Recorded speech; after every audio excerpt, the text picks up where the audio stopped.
So it is his best pick, where Lee Sin is most played at 7. He's like 14% win rate. It's like all of his losses. It's like all of his... Which is crazy, because Kanavi's Lee Sin is one of the best, so it really is. Apart from that one Graves game is there, maybe a Vi game. It's kind of wild. He did have the rough Vi game. So there are other losses, but that Lee Sin definitely making up the most of it. And I don't know if this would surprise me, because we kind of already hit on the JDG. Feel like they're a team that are much more willing to kind of pull out shenanigans in a best of 3. So we do get the BelVeth. We've had hit or miss BelVeths. Kanavi having a really good performance, but I do remember we had the one, Aki and his like five damage. Which, to be fair to Aki, just to throw the he's had better games this split, but Kanavi going back to the BelVeth, a champion we hit on, can kind of scale into infinity with your attack speed. Going to have a lot of priority, especially on those early Herald fights for JDG. Well, I mean, look, Kanavi, an objective-focused jungler, one person who likes to take the lead. This will be fun to watch because, again, this is my first series casting JDG in the split, and I feel like I get the first-person experience with Kanavi and the BelVeth, and I've only had Aki up to this point who, yeah, again, Lyric, to put it mildly. I haven't even had one. Yeah, it was... Oh, you haven't had one? Well, this is good. Open up the page, because we all know that understanding BelVeth will take about 13 tries, considering the text is long. We're ready. The Void Remora's there. The enhanced form coming out with, the Void Monsters, Baron and Riven. Endless all-you-can-eat banquet buffet. She does have some cooler ability names as well, but going forward in draft, right, we already have the Sejuani coming through, so at least giving them some of that, like, all-in pressure towards top side. When Gnar is in mini form, especially once you have that level 6, but even pre-6, you have some like decent trade patterns into him. You go in short bursty trades, he tries to find a way on the way out. So for WE, when we've set up top side and like the importance of Herald in this game, could be quite nice if WE can double down on that, especially if they can find a strong mid lane pick coming through. The fact that once again Shanks' champion pool is thinned out so heavily is a little bit rough, but hey, this is a champion that we know is quite strong. We'll give him the ability to move. It would be his first time playing at this split, though. It would. He has other movement champions like Corki, right? Corki, Lissandra, you could put in there, even the Ari. Bringing out what Yagao did so well in game number 1 is going to be a big test for Shanks. And Lyric, at least this time for WE, we have a bit more direction. We have a bit more versatility for this draft. And now I wonder where JDG will want to go with it. They could just look to run back the last matchup, but in reverse. Have as well another mid laner who likes to move, can try and enable and support the BelVeth while she's in the jungle, not let her get, kind of punished in those early levels too heavily. And then in team fights, we already know JDG setting up to be quite strong. Now only needing the support coming through. Nautilus still being open, Set being the other standout with how well Missing did in game 1. Definitely should be one of these two champions. There's the engaged potential. All right. Missing has just been so fun to watch, and even on the Nautilus, still pretty excited to watch that play through in the 2v2 laners. We're going to see now what WE round out with here, Lyric, because last time Kedaya on the Nautilus, it wasn't too great. Level 1, level 2, smashed pretty hard. This time around, maybe a more defensive option. For JDG, they do have a lot of point-click CC, so the Tahm Kench could be like a nice shout to be able to save, preferably either Shanks or Xing whenever they are caught by, a hook from Missing, an ultimate from Missing, Yagao being able to go in on the Lissandra. So they're going to opt into it. To me, it sets up that WE do need to be doing more around BiuBiu. They do need to be playing with the Sejuani, kind of setting up their top laner, but also setting 369 behind, because like you hit on, is a little bit more defensive. I mean, right, ever since Rework, Tahm Kench does have more offensive capabilities with his Abyssal Dive being on his W, but yeah, curious to see where Beishang wants to go with this one, but I'm more excited to be able to see Kanavi back on the BelVeth, what it can do, the 70% damage reduction, all the lifesteal able to come through. And yeah, if he can, again, keep collecting those Void Corals, keep that true form, and then just be a monster in these team fights. He was the first person to bring it out. It's only been brought out twice in the LPL. No one really willing to risk it, I would say. Kanavi smashed it while Aki got a 0 KDA. So right now sitting 50%, and we've got Blade of the Ruined King first in most cases.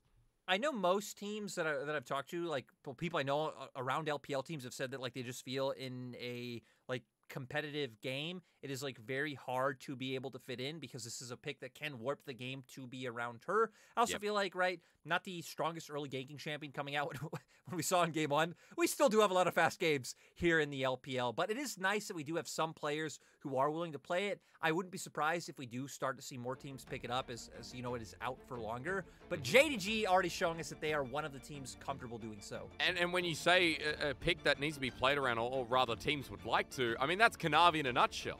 Kanavi we've seen over the years in the LPL, when he's in charge of the jungle, he takes over. Playing around Kanavi, the strength of 369, the strength of, you know, I was going to say Yagao. I was going to say Zoop, sorry. That was the old roster. And it was similar when Kanavi was in control. I mean, these solo runners knew what to do. Once again here with BelVeth jumping on the Rift, I'll be curious if that adaptation comes through as Lyric. I'll welcome you back on the Rift. You were talking a little bit about WE's comp where you wanted to see Beishang put 369 ahead early and pay a bit more attention to BiuBiu in the Sejuani lane. I feel like just Gnar, a champion that's very vulnerable in his mini form. Like, you have the engage being able to come out from BiuBiu, especially that level 6 spike, right, where they have the Sejuani and Taliyah ultimate's able to come through. That just feels like a time where once his mega is timed out, he just feels like a sitting duck for the side of WE. So if they do give that attention, it would be quite nice. We can already see Beishang making his way down towards his bottom side jungle now. So it looks like that might be the plan for the side of WE. To where Kanavi, you would expect a full clear just to be coming out for the BelVeth, you know, collecting as many stacks as you can from the large jungle monsters to just start stacking up that attack speed and becoming a huge menace. People kind of forget that, you know, Kanavi on BelVeth, or rather BelVeth in general, doesn't actually get attack speed per level. Another champion that tries to build up through early game resources. So, of course, we are going to be watching Kanavi pretty closely here as he's taking the Ghost, which all our other BelVeths have as well. But Lyric, as he passes up towards the top side, I think we should also start talking about bot nice and early, considering how it started in Game 1. I mean, you would hope heavy trading to come out for the side of Hope and Missing, right? The level of aggression to come out. Because we see this matchup just traded so frequently. Kalista able to do very well in the early levels, just having, you know, a lot more damage to be able to come out, stacking up those spears, finding the rend. Where Xing definitely needing a few levels under his belt is Kanavi. Are we going to look to do some counter jungling? They do spot this out and they have a ward, so Beishang going to make his way here, but he's got and smite. Shanks knows as well. It's just done. It's just gone. Kanavi, great timing here. Gets a reset on his Void Search thanks to the above and below. I wonder if he goes for the invade now, though. Because Well, they know he's level 2, right? They know he's level 2. Beishang's level 3. You have push in top, and Shanks should be able to follow up in mid as well. I mean, on Wolves too, the Smite will be available, but Beishang over, trying to spot this out. Smite to come down, Beishang to steal it. No, it goes to Kanavi. He hits level 3, and he hits the same target. We can start seeing some of that DPS coming through. Now, as Blue starts, Lyric, you got to tell me what happens in a 2v2. I'm just as curious as you, but Yagao does have a huge resource advantage, right? Shanks a little bit low on mana. With BiuBiu able to get here first.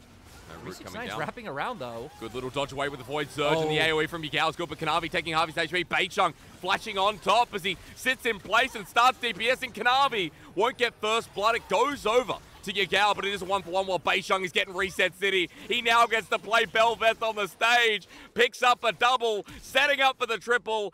Beishang's game, and we are now living in it. Beishang, they go for the 3v3. No Mega Gnar, nowhere close to Mega Gnar 369. We kind of already hit on BelVeth wanting some levels, so I was interested to see what JDG had up their sleeves, but it just seems like this is the typical JDG. Yep. Stomp game 1, kind of have struggles in game 2, and then we can see what happens if W can pull this out, but huge start coming out for Beishang. A massive one. Meanwhile, on the bottom lane, Kedaya with a trade against him, but there's no kill. This is, as you said, Lyric, what we know of JDG. This team is going to game 3 in almost every single series. Only 2 series against the Factors. We look at the trade that gives Beishang an early triple.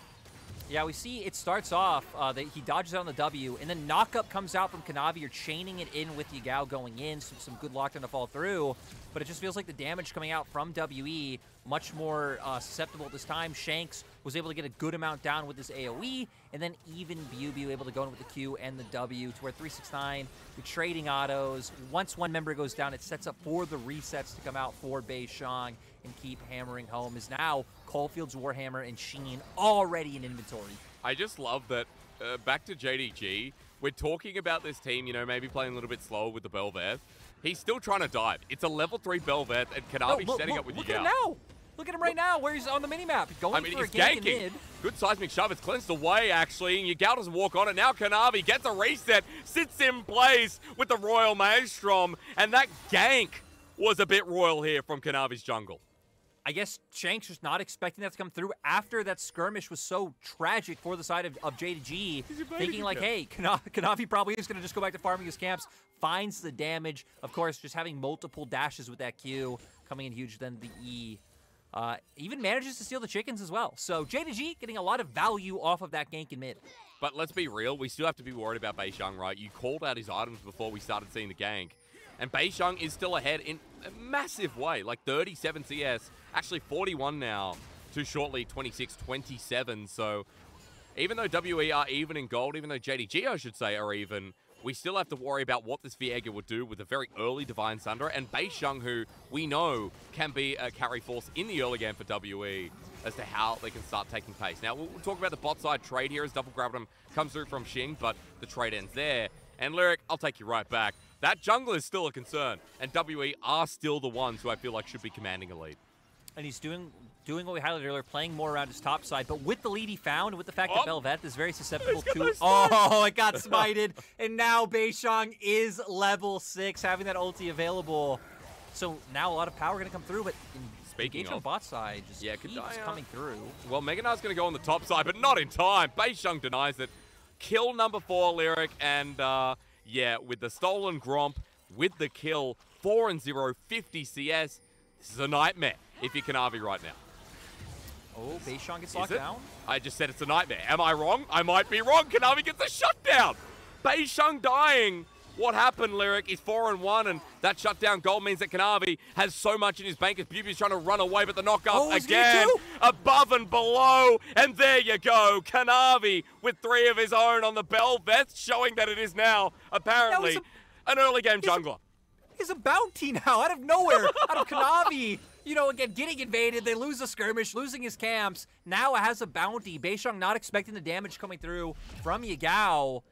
And then we're going to go straight into the replay of them fighting this kill on top side, right? We have our ultimate now on Beishang. You have the lockdown able to come through from BiuBiu. But, oh, more action! Fight time! Yeah, WE's early game matching this time around. We criticized them in game number 1, getting caught out and getting smashed down. But WE, at least this time, Lyric, are using their tools more offensively.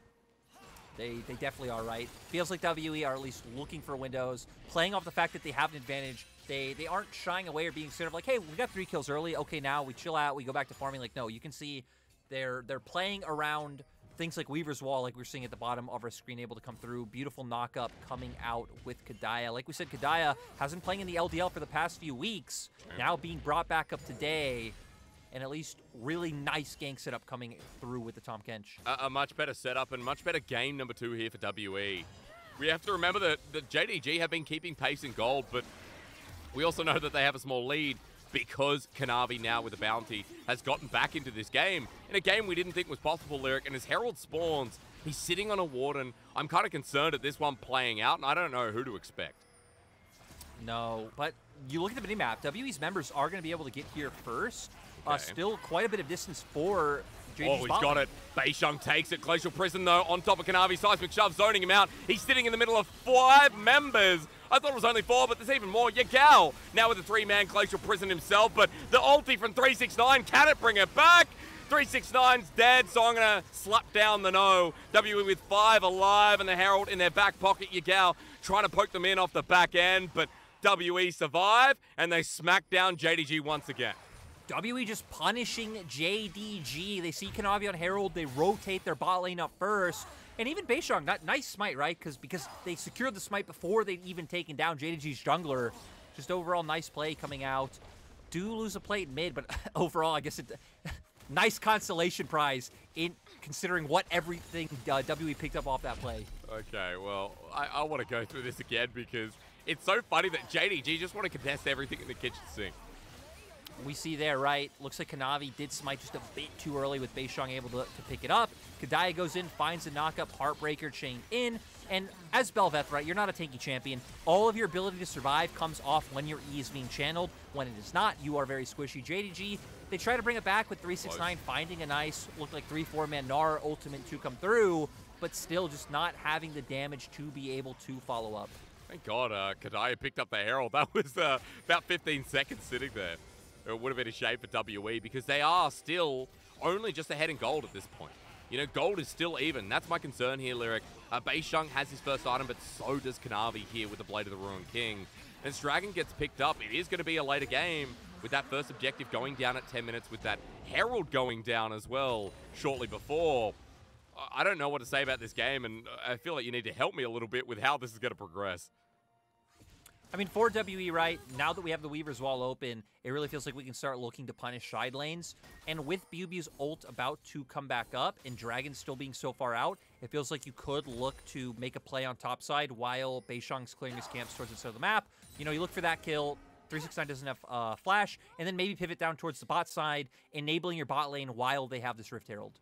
Well, that Herald, yeah, the play is going to be big. Enabling bot side as well would be a good news story, because Xing and Kedaya didn't really start the series too well. As 369 going to hop away, but BiuBiu with Ignite and ulti available. You can see it in his eyes. But Meganar's coming up for 369, so we're just going to watch these two battle it out while Kanavi has read this play, Lyric. He's setting up bot side himself as missing with the Hex Flash and a Dredge line incoming. Tongue Lash dodged away from, but Jungler's coming down. Beishang now there. He's level 8 versus level 7 as the Banquet's consumed here. Immediately for Kanavi, the first kill goes down, but Beishang looking for a reset.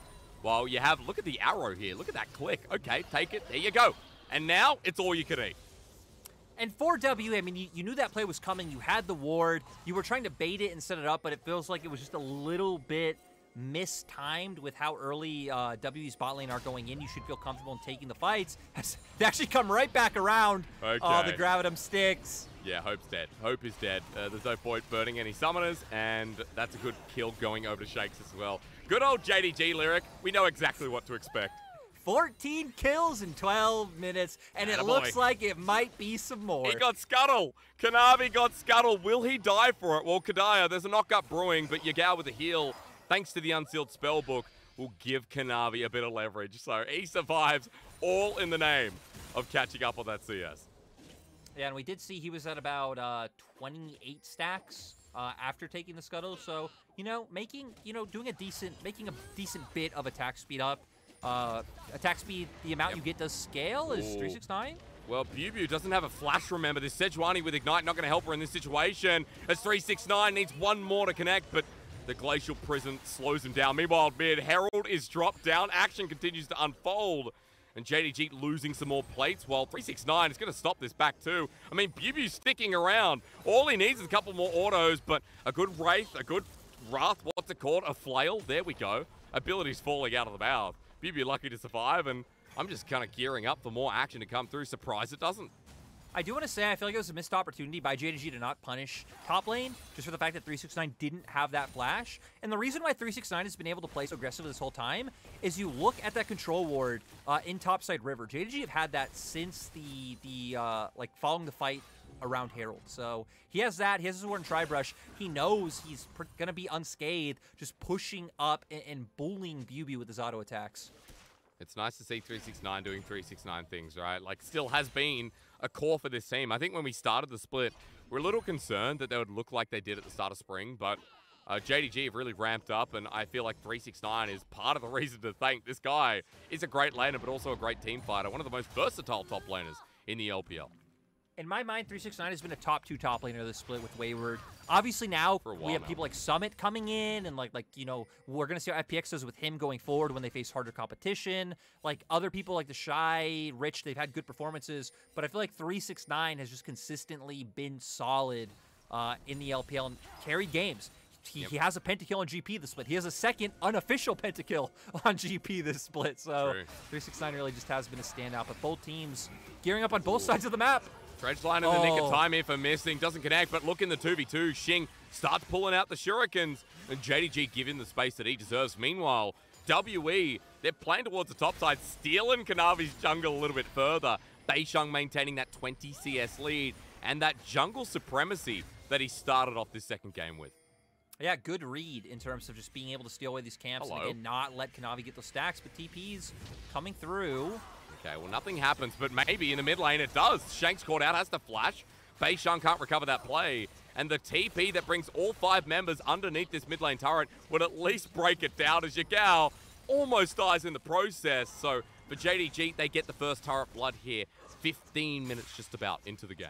And this is one of the most JDG-esque plays there is in my mind, of like, JDG consistently drop sideways to make plays like this. Drop sideways, force in mid, you force the enemy team out, which also gives you first track onto Herald. And, you know, we didn't really get to touch on it, but Herald and Baron give you the enhanced form of your ultimate, which means when minions die around you, like, you don't have to kill them, doesn't matter if your minions or the enemy minions, when minions die around you, you get those little Malzahar creatures, which are called Void Remora. There we go, everybody. Enhanced Void Coral Look as at well, as you said. Look at them. I mean, that is literally a Stingray. League of Legends had put a Stingray into the Void, and out comes Kanavi. Honestly, I still hate Stingrays due to Steve Irwin. Yeah, I've held a grudge. I was going to say, yeah, I feel like Hardcast. Stingray should be the national enemy of your country. Like, dude, I shouldn't have brought it up. Glacial Prison coming through, though. There's an ulti from the top laner of WE, but as that Prison fails to connect, JDG just walk away with Herald getting yet another charge, and they're in the gold lead again, Lyric, despite how this game has progressed. Yeah, and JDG, I mean, the fact that they're still willing to go for these like aggressive counter jungles when, right, we saw them set behind early. They're the ones actually up in gold now, so not fearing too much of what's going on the opposing side. But JDG have definitely had some nice answers. We see Yagao teeping down to bot lane to try to get some pressure onto this turret. He has Unsealed Spellbook, so doesn't feel too bad about, you know, blowing any early summoners. And now it sets up for JDG to start going into the enemy bot side jungle and getting some vision down of their own. I mean, this is good pressure here from JDG. The fact that vision goes down, I was going to say before Dragon, but I'm completely wrong on the timer. It's 369. Going to get out of here with Beishang forcing him out. I was going to say, Lyric, I mean, set up around the Dragon when WE have 2, maybe that priority could bring JDG to get a bit more time. Or you know what I'm trying to say, right? They need time when you talked about BelVeth being what she is in this game and how JDG maybe want to play out this game. But these are the windows you really want to play around as BelVeth, because when you get the enhanced form of your ultimate, it's 3 minutes instead of just 1. True. And again, if you can be in a lane, pushing down turrets, having those minions, it really just feels so hard to deal with for the opposing team. So I feel like JDG have managed this past window very well, now sitting up 3 turrets to 1. But can they find a kill here onto the top laner? Yagao has enough damage. Kanavi now hitting the same damage. The same target, excuse me, means everything becomes true. As BiuBiu gets out with a scatter of health, the Weaver's Wall trying to zone him out, but Yagao is left for dead. W with a good response here, Lyric, and they move fast. And I wonder if it was Kanavi who hit the blast plant and just sacrificed him, or was one of the members of WE. I actually didn't get to see what made Kanavi just be like, peace out, bro! As at least JDG are keeping pressure up. JDG have pretty consistently been trying to play both sides of the map in this game, right? Pulling pressure on bot, having push in top side, getting the vision down. Kanavi now going to answer, and BiuBiu. Oh, you got demolished top. And yeah, that's a Mega Gnar as well. Turret's about to go down against the walls where you stand, and 369 waiting for that ulti for so long. The Ignite perfect. That was juggled amazingly by JDG's solo lane, but Kanavi doesn't do anything amazing in the bottom lane as he dies yet again. As a BelVeth, I mean, clearing those waves under turret just feels so hard. And even the E helping you survive, right? It's not going to be enough. Once that time's out, the members of WE will just be able to finish you off. But we don't even get, like, a time to pause and be like, okay, people are dead, we're backing off. Some members of JDG are always in the face of WE stealing away camps. We're going to go into the replay of what happened. I mean, it was just Kanavi clearing the wave, actually gets stunned by the W coming out from Shanks because he did go for the dash. We see right there, pops the E, which at least lets him survive a little bit longer. The damage able to come out from Beishang. WE find it, and then with the ulti, he is able to survive. I love that E. That Royal Maelstrom is the highlight of BelVeth's kit for me. The fact that you sit there and do like a Master Yi W, except you hit people, which, when people in solo queue pick up the Kraken Slayer. I mean, hell, even the Blade of the Royal King is worth mentioning with the E. Feels so nice. But, Lyric, I want to talk about items quickly while we have a dull moment. Because this game's all been about kills, so dull moment is the right word to use. We have a Sunfire coming second. We have seen this before. And it's just fun to talk about the itemization of a champion that we rarely ever see. Yeah, BelVeth definitely has like a lot of options in terms of right. Even like whether you pick up Blade of the Rune King first or not. Like we've seen people go towards Kraken Slayer first. Sunfire being one of the tank mythics. If you feel like fights are going to go longer, if you're like afraid of being bursted out, we've had Frostfire Gauntlet being another thing which gives BelVeth some nice sticking power, which on top of her dashes can work out. So is going to opt into the Sunfire. Get more tankiness coming out into this game. Be able to survive a little bit longer, deal a little bit extra damage. So putting a lot of reliance on Hope, and Yagao is yeah, that's the engage setup, but remember the Kanavi doesn't have the Endless Banquet, and Yagao's been caught out and blown up. He'll go in the nick of time with a Glacial Prism, but 369's ulti so much better as Kanavi now eats for free. Unfortunately, BiuBiu realized he didn't pay his tab on his hotel room, but as he drops on down, JDG have actually won out this fight, and I have to say that 369 and Yagao, who somehow survived, by the way, carried the whole thing.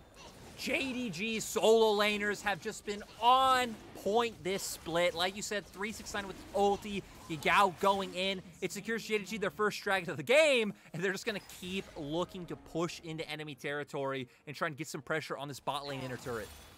That was Yagao, or at least one of his finest moments I've seen. He was caught out, Lyric. I don't understand. Yagao was caught out. He should have died. And the fact that he comes out that with more HP than he started with his ulti is just insane. So we're going to get a look at that in a second. JDG have so many moments like that. In their last series against RA, there were so many times where they just walked in, again, enemy jungle in teamfights 1 by 1. It's like, you should not survive here, but we will see here, BiuBiu goes in with the initial engage. Thanks to Yagao, my God, playing on a knife's edge. Able to survive, ultimate comes out, and then 369 able to get a nice 2-man Gnar ultimate, but critically, one of those members was the opposing AD carry, so Hope able to go in, finish that kill off. And also special shout out to Missing, because Missing did get the locket onto Yagao, which, you know, right, gave him that shield, gave him an extra bit of survivability to make sure he had enough time to be able to channel his ultimate. And JDG are in the gold lead. I mean, this should not be on. JDG, a team that always really goes to game number 3. Beishang was 3-0! He was 3-0! Lyric, he was 5-1. Beishang was massive, had an early game under his belt, and for WE, we even saw them pick apart the side lane pieces, but JDG somehow are always either trading or finding advantages elsewhere. Like, how do they do it? I mean, right, and it's coming from the fact that we hit on. They're playing numerous sides of the map at once, and WE just not really ready to answer. And when WE is answering on one of these sides, it feels like every time JDG are kind of outmaneuvering them and at least able to find a 1-for-1 or find a kill on the side of the map where maybe they're not dedicating as many resources as WE is. It's that aggression that we talked about. The most champion kills per minute in the league, they almost average 1 kill per minute, folks, and we're in week 6. Even in this game. That's right. It's 21 kills in 22 minutes too. And so we're at the point now where JDG are not only impressing us with that Game 1 start, but a Game 2 comeback where the BelVeth fell behind early, picked up a bounty, mind you, and now even being 3-4 in this game, has something to say, has caught up in CS. Kanavi, the same level as Beishang now too. And JDG, as I said before, with that gold lead, they also picked up the last Dragon, Lyric. So Baron's going to be started here in full vision. But do JDG care is going to be the question. Yeah, I think JDG definitely cannot risk this one. WE have like tools like the Taliyah to be able to get a lot of good AoE damage down while JDG are in the pit. You also open yourself up for some like, you know, plays where Shanks could potentially like wall you off and you get damage down. So I like the JDG back off immediately. You highlighted WE have vision of the area. So WE now seem to be taking a bit of a breather. They've established a defensive like vision line in their own jungle. You can see some wards on top side, a ward down in bot. So just trying to spot out JDG with where they're going to go for these invades. We're still waiting for Xing to be able to hit another item before it really feels like he will be at the apex of his power, now sitting on the LDR. So at least getting a bit of, you know, tank shred under his belt when Kanavi and 369 are starting to build into some heavy armor. I mean, even Missing's accelerated too, right? Like, we have a locket here on a Nautilus that has a bounty, by the way. So, feels like it's going to do a lot. But Lyric, yeah, we are starting it again. This time, vision is not there. WE a little bit sus to the play as Yagao has to cleanse out, but that's because he wants his flash for the heavy play and a choke. Beishang needs a steal, but JDG, will they give it to him? They got a lot of Ren stacks while Missing is on the side. The depth charge getting massive value. It's not stolen. It's only just picked up by Kanavi, and now he's going to be an enhanced Voidling with the Banket served up here in the middle of all the team. Can he survive here as he starts dashing through, weaves himself as well. Beishang still without a reset in this fight, and JDG are whacking away, but that might open things up here. Never mind. Never mind! Kanavi keeps exploding, almost finding Shanks on the back end. But JDG once again can rely on 369 and Hope here, who make that a bloodthirsty endeavor. Yeah, that was close as well. I believe Kanavi initially got locked down while he was in his E, so that could have been a time where WE were able to all in, find that kill, but 369 doing a nice job on the opposite end of the fight, just being a bit of an annoyance, putting a lot of pressure. We don't actually even have to talk about it. We get to see it right on our screens. JDG really gambling here with the fact that WE pushed JDG up to the top side of Tribrush. So it ultimately would have just been, a steal that could have come through. They, of course, do have the Rend, but it was BelVeth's Smite that is able to pick it up. And then here, WE trying to lock them into the fight, but it's a fight on two fronts. You now have JDG able to take this 3v3 on top side, and 369, the tanky member, able to deal with the other two members of WE. So Kanavi able to get out after he is initially locked down, and then here Kanavi going in for the coral. You hit it. When he goes for that, there is a little bit of explosion coming out, dealing some AoE damage. Yep. And that was enough. And while we were in that, JDG pick up another dragon coming through. So Kanavi extending and refreshing his true form even longer. Yep. So JDG just keeping up the momentum. And again, it sucks because you hit on it. You were the one who really wanted to highlight WE's early game coming into the day. We got to see it as 369. Yeah, this is a flank. Oh my god! 369 again, and look, Kanavi's there, and he's already in the banquet. As the dredge line comes through, it's Kanavi who picks up kills. BiuBiu is late to the show, but they'll zone him off. Still in a choke. A double kill going over to Hope as Kanavi gets the knock up here. Above and below, and which way do you go? Kanavi getting reset after reset after reset after reset, and the banquet truly is endless as JDG keep feeding for free. JDG just don't stop looking for the opportunities. 369 able to find a three-man ultimate, and JDG just running down the members of WE from there. They're going to put pressure in mid. They actually TP 369 to bot to pressure bot lane inner turret as well. And JDG looking to get a big swing of gold, but WE... BiuBiu going into this, I'm not sure. Xing has been hitting the backline. Yagao going golden. Can he be saved? This time, no. As Kanavi joins back in and Hope gets yet another double. 7-1 and 6. His damage numbers, Lyric, will be a lot better in this game as JDG open up mid. The inhibitor down, and it doesn't look like we're going to a game 3 anymore as Kanavi's still in the banquet. WE respawn, and they want to fight him, but I'd be scared running at this point. Yeah, they definitely need to be a little bit respectful. Xing and BiuBiu are down, so a big part of your DPS being gone. Now relying a lot on the burst from Shanks to be able to take a member down and maybe set up for a reset to come through for Beishang. But JDG should be happy with this one. Look to back off. And we came into the day saying that JDG been playing on a knife's edge. This game has been Yagao. Yagao, my God, always going in with a sliver of HP, but he doesn't care as long as he's able to lock numerous members of WE down with him. Look at his kill participation, Lyric. I mean, 16 out of 19 kills. He's won 4 and 15. But I think he deserves a lot of respect, and so does 369 for this flank. Goes in, doesn't initially get locked down, but look at WE's members.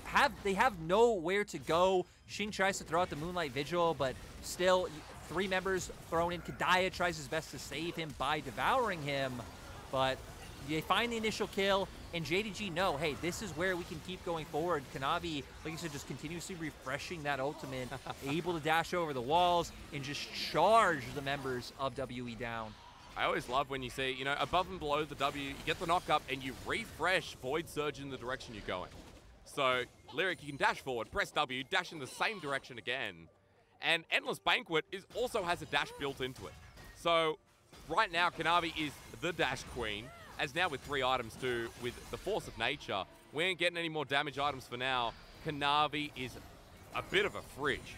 At level 15, this VelVeth once again going well, despite the early game we talked about, Lyric. And it's Beishang now in a choke. They're going to try and pick out Kanavi, but remember, he has so many dashes. gets a reset here as well, as they're going to jump it back in as Beishang has to Heartbreaker over the wall, but he's almost dead. Yagao once again never says die. A good ult back here from BiuBiu, but 369 has found his target, looking for more. And a reset for Kanavi given over. JDG with the top laner dead, and 5 versus 4 to try and break this game. And JDG are just so tanky. Like, look at 369. Randuin's has the stopwatch in pocket. Kanavi going for the tank route of BelVeth. We have a Randuin's on Hope as well. He still has a stopwatch. Like we saw there, it's so hard for W to take down any of these members, and that's why JDG are going to continue to look for it. Seismic shove, but Beishang is one knocked up and sent packing right back again to the Nexus.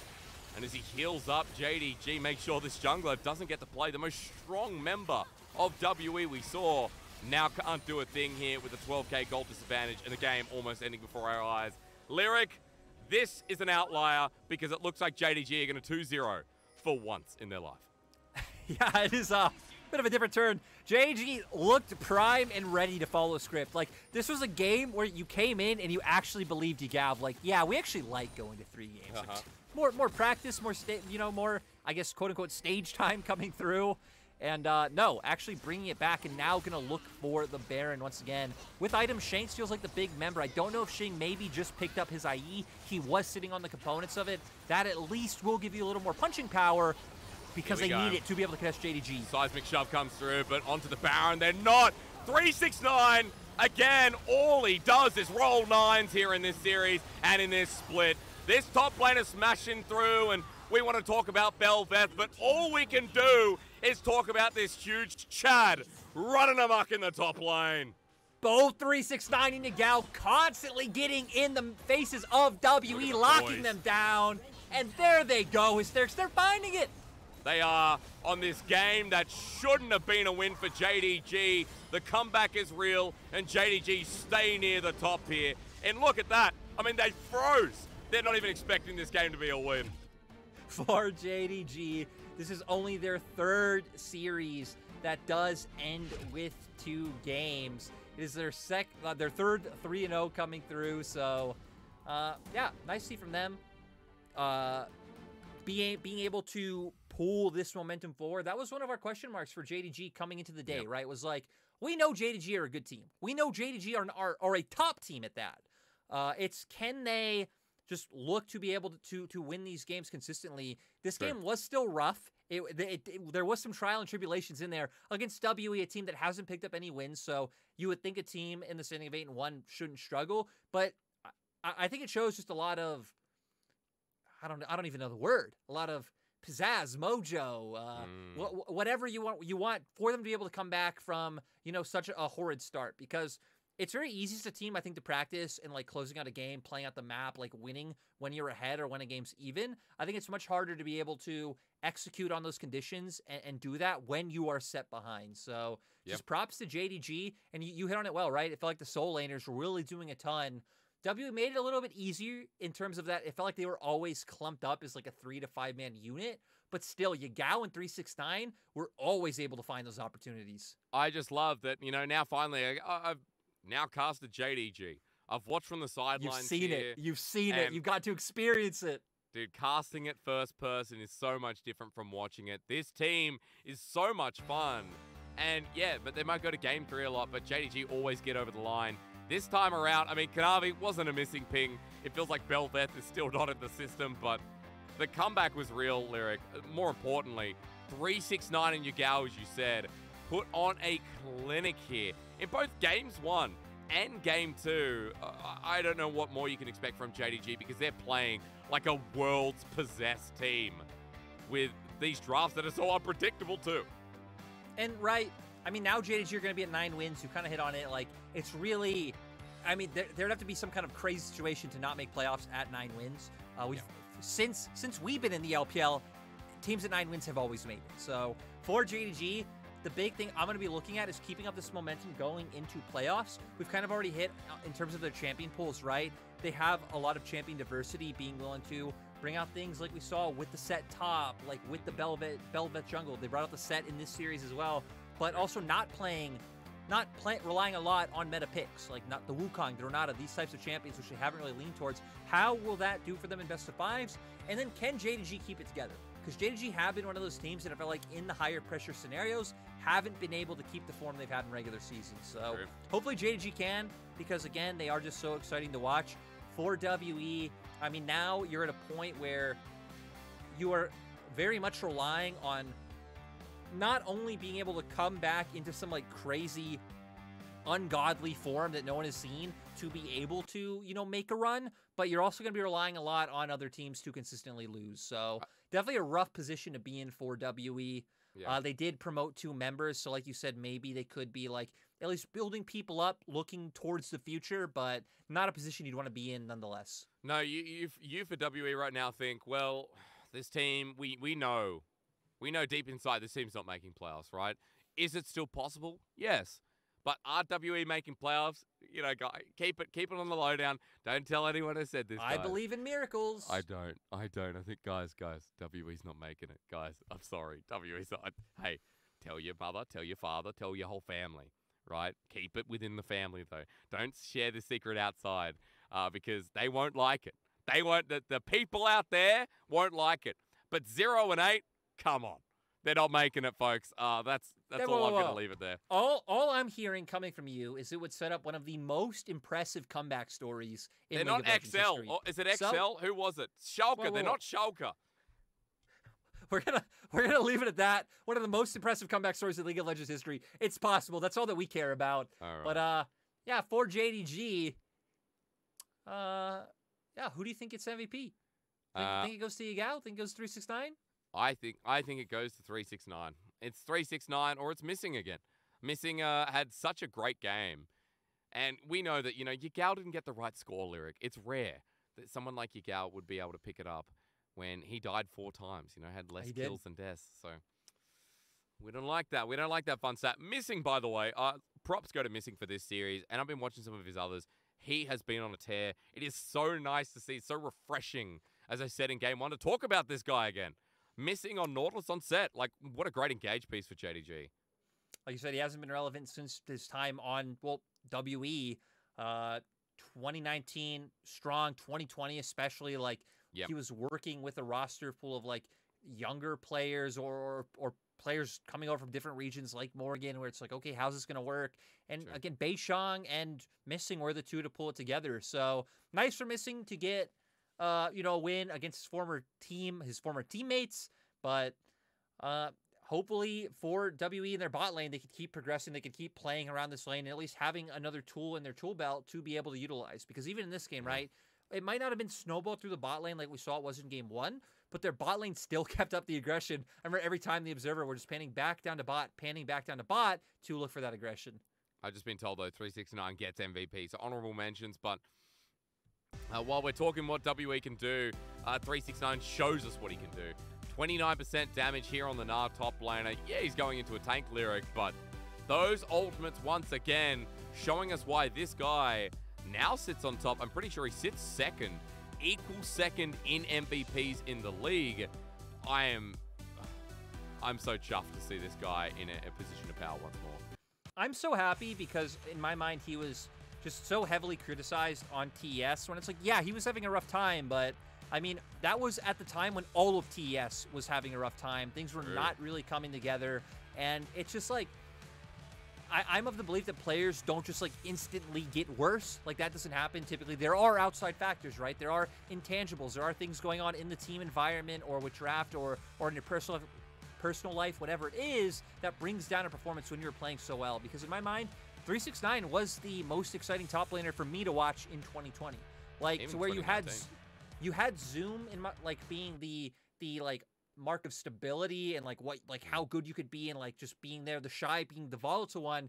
369 was kind of the mix. He could play tanks, he could play carries, he could do a little bit of both. He's still gonna lane extremely aggressively and play it like a knife fight. So it's great to see that he is now performing at a level where, you know, everyone can appreciate how good 369 is. Congrats on the MVP. He is tied second now, 7 MVPs in the league. It's his split to take, and for JDG now moving to 9-1 here as well, Lyric. JDG on a bit of a tear. They sit heavily amongst the top 3, quite comfortably actually, as we've started building that bubble. But we have to go to maybe